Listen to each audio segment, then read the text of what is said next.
How should I know?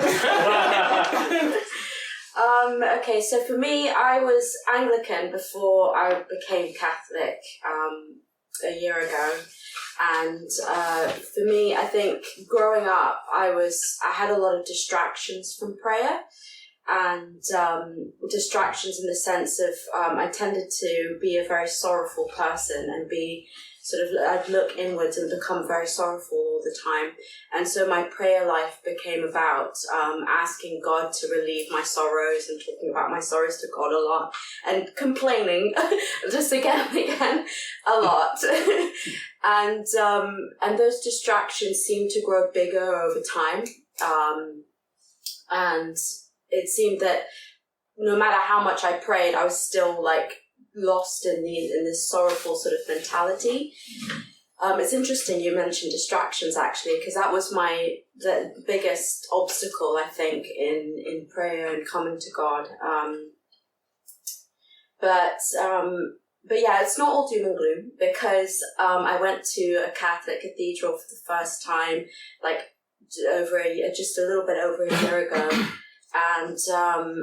And as soon as I knelt down in the sanctuary, my sorrows just ceased immediately, and it was just gone.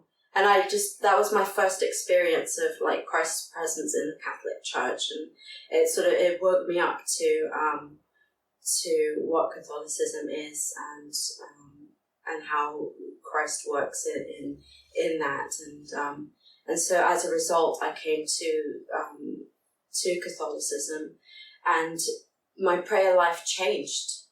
Praying the rosary was a different experience for me.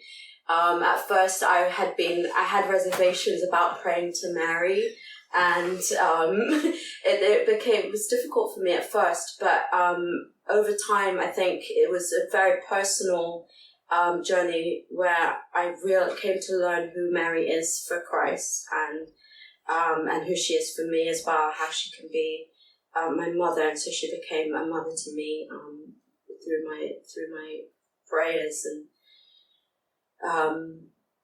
and also also with the Mass was a huge aspect in my prayer life, understanding that we can ask for the intercession of prayers from Mary, from the saints.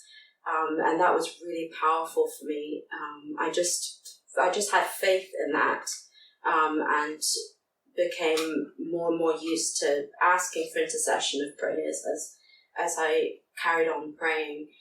Even one time, I was very ill and feeling just very sick during the day, and I just remembered my late grandmother, who was Catholic herself.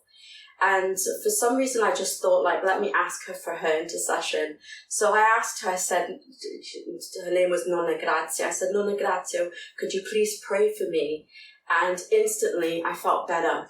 And that was my first realization of, wow, this asking for prayer of intercession in the Mass really does work. And it's something is happening. Even if I don't see it, there's something happening, and that also goes for my personal growth as well. You were talking about growing in Christ, and I think sometimes we can grow in ways that we don't even see it. Now, looking back, I realize I'm not as sorrowful as I used to be. I'm not that type of person anymore that's automatically thinking of the negative aspects of life, and I have more to be grateful for, more to be thankful for. So, but yeah, even though there might be distractions sometimes, I still spend time with God in any way that I know how. But at the moment, it's been putting into practice set times, because I think throughout my whole life, I've just been talking to God when and how I feel like it. But it's been very important for me at the moment to pray at set times of the day. So, yeah, that's me.